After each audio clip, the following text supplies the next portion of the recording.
I'm Allendale's chief meteorologist Ryan Martin with a look at your midday weather update. As we take a look at action across the country right now, we've got warm air starting to surge northward. Good, strong south and southwesterly winds are coming through the plains and pushing into the western Corn Belt.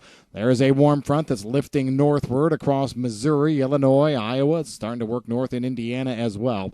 This is going to produce a fairly significant amount of snow melt as we go through the middle of this week, probably into early Thanksgiving Day, but the warm air is eventually going to be pulling moisture off the Gulf, and that's going to inject into this next system that's coming in. That system will be coming down through parts of southern Wyoming into northeast Colorado, western Nebraska, northwest Kansas later tomorrow and into early Thanksgiving morning. Going to be keeping an eye out for scattered light snow showers there. I'm emphasizing light right now. The moisture totals don't lead me to believe this is going to be a big deal. Could be a little bit hairy for travel if the winds continue to ramp up, but I, again, don't think it holds a candle to the last two big storms that came into the western part of the hard red winter wheat belt. I do think, though, moisture really ramps up over central and eastern Kansas later Thanksgiving Day and into Black Friday as this front moves eastward.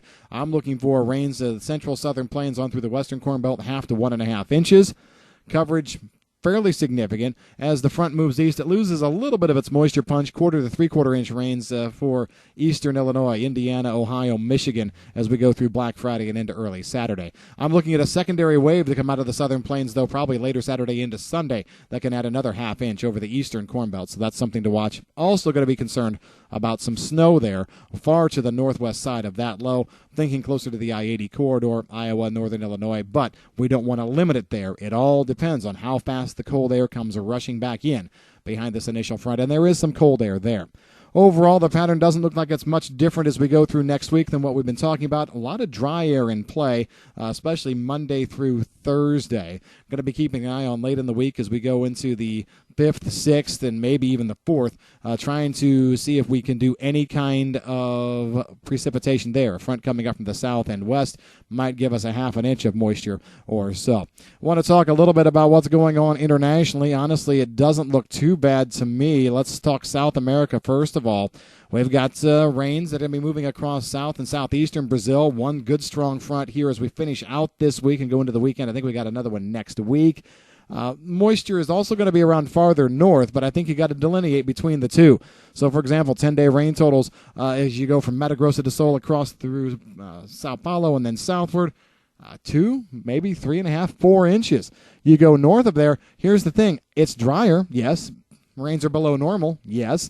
But I'm still seeing 10-day rain totals in Mato Grosso, Goiás, Minas Gerais, and southern Bahia of 1 to 2 inches. So we still have moisture around. We need to be clear. This is not a cutting off of the moisture there. It just might be a little bit below normal. Keep in mind, normal rains in Brazil are high at this time of year. Temperatures are shifting to going slightly above normal in the central and north bean areas, but we're staying below down in southern Brazil, southeast Brazil, so on and so forth. Argentina has fantastic rains to finish out this week. As a matter of fact, I can see 1 to 2.5, maybe 3 inches of rain across all crop areas in Argentina, specifically looking at Cordoba, Entre Rios, Buenos Aires province, Santa Fe, all of them picking up very, very good rains as we go on through the end of this week, specifically looking at Thursday night, Friday, maybe into early Saturday. That could be tough. After that, though, we do dry down. International weather with regard to wheat. We've got moisture moving through the Black Sea and former Soviet Union areas.